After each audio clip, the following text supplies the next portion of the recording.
A blessed day to each and everyone. My name is Mark Daniel T. Garcia, and together with my partner, Gabriela San Jose, we will going to tackle about the Republic Act 9344, or the so-called Juvenile and Justice Welfare Act of 2006.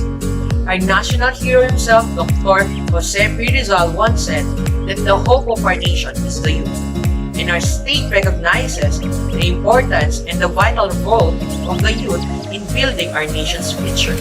That's why an amendment was made formerly from PD 603 and now RA 9344. But first, let's take a look upon what is 9344.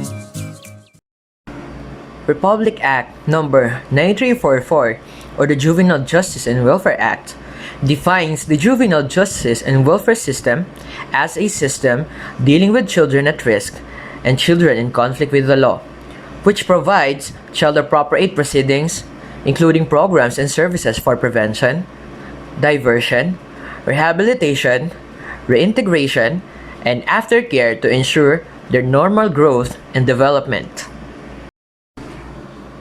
Before Republic Act 9344 was enacted, children at risk and CICL were treated much like adult offenders, as when former President Ferdinand Marcos Sr. signed into law the Judiciary Reorganization Act 1980, which abolished the juvenile and domestic relation courts.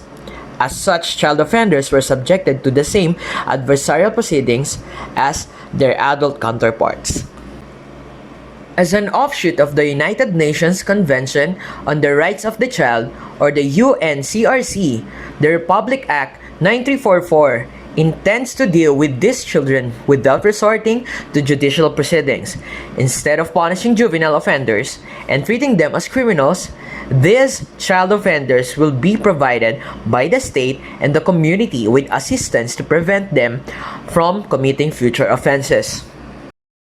Child at risk refers to children who are vulnerable to and at risk of behaving in a way that can harm themselves or others, or vulnerable at risk of being pushed and exploited to come into conflict with the law because of personal, family, and social circumstances, such as but not limited to the following: being abused by any person through sexual, physical, psychological, mental, economic, or any other means. Those who are abandoned, neglected, and after diligent search and inquiry the parents' guardians cannot be found. Those who were out of school, being a street child, being a member of a gang, living in a community with a high level of criminality. Lastly is those who lives in situation of armed conflict. Child in conflict with the law, or CICL, on the other hand, refers to a child who is alleged as, accused of, or adjudged as having committed an offense under the Philippine laws. So the major differences between a child at risk and a child in conflict with the law is that in the child at risk, as you can see in your monitor, there are instances that can possibly lead them to be delinquent. So they are at risk. From the word itself, they are at risk. So if they will engage with this such kind of activities, there is a possibility and they will become vulnerable to be a delinquent, a possible delinquent in the future. So hindi pa sila considered as offender. So ano pa lang sila, possible pa lang. While the CICL, or child in conflict with the law, they already, I repeat, they already committed a crime. So nakagawa na sila ng krimen. That's why they are called in conflict or child in conflict with the law. So sa child at risk pa lang na maging delinquent sila. Sa CICL, they already committed a crime. So dito hindi pa nakapag-commit, dito nakapag-commit na. Possible na mag-commit, dito nag-commit na. So yun yung major differences ng dalawa. Under 9344, structures in the administration of juvenile justice and welfare was made. One of them is the Juvenile Justice and Welfare Council, or the JJWC. It is created and attached to the Department of Justice and placed under its administrative supervision. The JJWC shall be chaired by an Undersecretary of the Department of Social Welfare and Development. The JJWC have several duties and functions. To name a few, number 1, to oversee the implementation of this act. Number 2, to advise the President on all matters and policies relating to juvenile justice and welfare. Number 3, to assist the concerned agencies in the review and redrafting of existing policies, regulations, or in the formulations of ones in line with the provision of this act. And many more that we can see it, the whole functions of the JJWC in Section 9 of the RA 9344. But generally speaking, this body or the JJWC helps the government to achieve its goal in nurturing and protecting the youth for further harm. The next one is the CRC or the Child Rights Center. The existing Child Rights Center of the Commission on Human Rights shall ensure that the status, rights, and interests of children are upheld in accordance with the Constitution and the international instruments on human rights. The CHR shall strengthen the monitoring of government compliance of all treaty obligations, including the timely and regular submission of reports before the treaty bodies, as well as the implementation and dissemination of recommendations and conclusions by government agencies, as well as NGOs and civil society. Let us now talk about the prevention of juvenile delinquency. There are several sectors that plays an important role to prevent juvenile delinquency. Number 1 is family. Family is considered as the primary responsible in nurturing a child's growth. That plays a very critical when a child is growing. For example, kung ang tatay ng bata ay isang addict at yung nanay niya ay addict din, malaking posibilidad na yung batang to ay may expose sa illegal drugs and sooner na may involve at may engage yung sarili niya sa gantong gawain.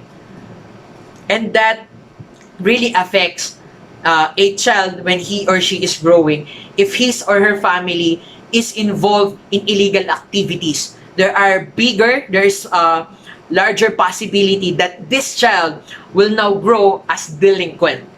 Number 2 is the educational system. We all know that we don't have perfect educational system, especially here in the Philippines. The existence of fraternities, the existence of gang plays an important role. So the peers now, yung mga nakakasalamuha ngayon ng bata, ay nagbibigay ng malaking portion sa laki niya. So let us just say, kung yung bata sa isang educational institution, napasali siya sa isang gang, malaking posibilidad na itong batang to lumaking violente. At during his younger age, makakapag-commit siya ng mga violent crimes. Such as manggugulpi sila, makikipag-away. So, this educational system plays an important role to ensure that there is no existence of those illegal institutions within their schools. So napakalaking trabaho ng educational system since they are the ones who teach the child what to do and what are the things not to do into their lives. So basically, ang educational system, sila yung nagtuturo sa isang bata kung ano yung dapat gawin sa pamumuhay nila. So, paano sila lalaki ng tama? We have GMRCs kapag pagbata, kapag during elementaries, we have GMRC subjects and other value subjects na magagamit or na makakapag-apekto sa isang bata sa paglaki nila. Number 3 is the mass media. Mass media plays now one of the biggest factor why a child becomes delinquent. For example, before a child can have access to pornographic materials such as movies, CDs, magazines, kailangan nilang bumili sa mga malls or sa mga bangketa, and madalas ang isang bata hindi pinagbibilan yan. So before, hindi ganun ka-expose yung mga kabataan sa mga pornographic materials. But now, as the rise of social medias and the mass media, You just need a phone, you just need Wi-Fi or data, and the child can now easily access pornographic sites. That will now affect their growth as a child. And sooner because of that, they can commit sexual activities na hindi pa dapat ginagawa ng isang bata. That may lead them to commit crimes. So napakalaki ng role ngayon ng social media or ng mass media sa paglaki ng isang bata. Another, the local councils for the protection of children, or the LCPC, shall be established in all levels of local government, and where they have already been established, they shall be strengthened within 1 year from the effectivity of this act. The local council shall serve as the primary agency to coordinate with and assist the LGU concerned for the adoption of comprehensive plan on delinquency prevention and to oversee its proper implementation. Note, 1% of the internal revenue allotment of barangays, municipalities, and cities shall be allocated for the strengthening and implementation of the programs of the LCPC, provided that the disbursement of the fund shall be made by the LGU concerned. Lastly, the Sangguniang Kabataan plays an important role in this fight against juvenile delinquency. They shall coordinate with the LCPC in the formulation and implementation of juvenile intervention and diversion programs in the community.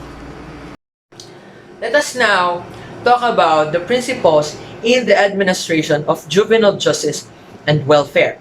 So basically, if we will going to compare a juvenile offender with an adult offender, both of them have these so-called rights, the rights of an accused.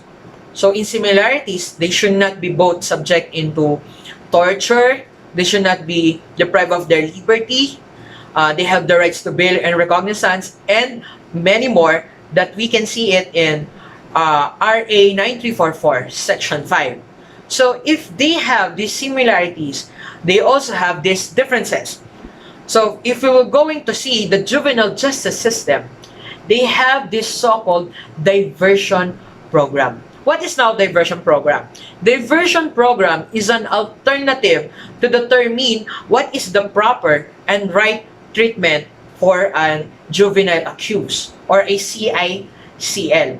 So kung titignan natin sa adult cases, malalaman kung ano yung proper treatment and punishment through the so-called trial.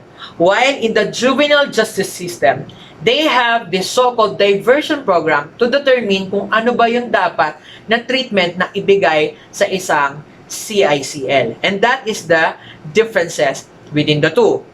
And if we will now talk about the minimum age of criminal responsibility, which play a very crucial role in prosecution of a CICL cases. So it occurs in two instances. So number one is below 15 years old. So kung ang offender, ang batang offender ay below 15 years old, he or she will be now exempted from criminal liability. But take note, the law doesn't stated civil liability that they are exempted from it. So ang nakalagay lang po ay they are exempted from criminal liability. So after determining their age, if kung napatunayan na below 15 years old, they will be exempt from criminal liability, and now they will be put now into intervention program. What is now that so-called intervention program? Intervention program was created by the government or the juvenile justice system to determine what are the factors or the correlating factors that affected a child for him or her to commit that crime. For example, he or she committed a murder. The intervention program now, or yung goal ng intervention program, is now to determine why that child committed that crime. So maybe, baka nung bata siya, nabugbog siya, or may galit siya sa pamilya niya. Yun yung ide-determine ng intervention program. Ide-determine bakit ginawa ng bata yung krimen na yon. Alright, so magkakaroon ng intervention program. Ngayon naman, yung pangalawa is the 15 years old above but less than 18. So likewise, exempted sila sa criminal liability, and take note again, not civil liability. They will also be put into intervention program. But now, discernment will play a role, a specific role here. If a child is proven with discernment, ngayon na papasok yung tinatawag nating diversion program. Okay, magkakaroon na ng diversion program. Again, diversion program was created by the government to determine what are the proper treatment for a juvenile offender. So kung napatunayan ng ng authorities, which are the social workers, na acted with discernment yung bata, isasubject siya ngayon sa diversion program. Hello, I'm Gabriela Sanose. Today, we will differentiate diversion and intervention program. Diversion refers to an alternative child-appropriate process in determining the rehabilitation and treatment of a child in conflict with the law based on his or her social, cultural, economic, psychological, and educational background without resorting to formal court proceedings. While intervention refers to a series of activities which are designed to address the issues that cause the child to commit an offense. It may take in the form of an individualized treatment program which may include counseling, skills training, education, and other activities that will enhance his or her psychological, emotional, and psychosocial well-being. Under the initial contact with the child, here are the procedures for taking the child into custody. From the moment the child is taken into custody, the law enforcement shall explain to the child in a simple language and in a dialect that he or she can understand why he or she is being placed under custody and the offense that he or she allegedly committed. Inform the child of the reason for such custody and advise the child of his or her constitutional rights in a language or dialect understood by him or her. Properly identify himself or herself and present proper identification to the child. Refrain from using vulgar or profane words and from sexually harassing or abusing or making sexual advances on the child in conflict with the law. Avoid violence or unnecessary force. Refrain from subjecting the child in conflict with the law to greater restraint than is necessary for his or her apprehension. Avoid displaying or using any firearm, weapon, handcuffs, or other instruments of force or restraint unless absolutely necessary and only after all other methods of control have been exhausted and have failed. Determine the age of the child pursuant to Section 7 of this Act. Immediately but not later than 8 hours after apprehension, turn over custody of the child to the Social Welfare and Development Office or other accredited NGOs and notify the child's apprehension. The Social Welfare and Development Officer shall explain to the child and the child's parents or guardians the consequences of the child's act with a view towards counseling and rehabilitation, diversion from the criminal justice system, and reparation if appropriate. Take the child immediately to the proper medical and health officer for a thorough physical and mental examination. The examination results shall be kept confidential unless otherwise ordered by the family court. Whenever the medical treatment is required, steps shall be immediately undertaken to provide the same. Ensure that should detention of the child in conflict with the law be necessary, the child shall be secured in quarters separate from that of the opposite sex and adult offenders. Record the following in the initial investigation.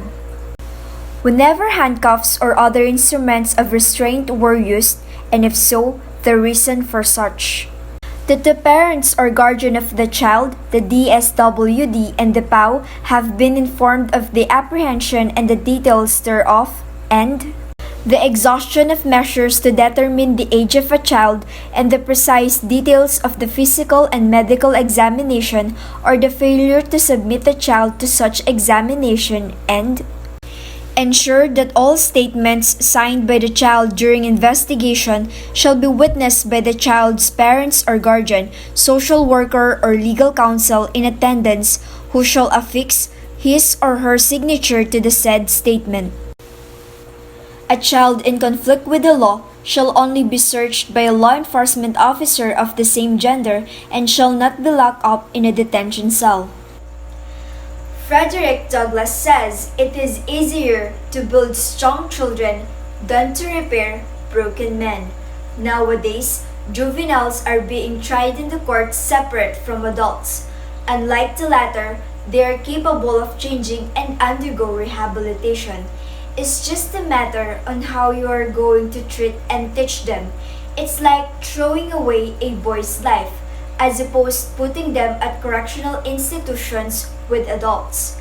They must stay at home with their families and people who are going to support and give them positive environment instead of putting them in a pack of wolves in prison.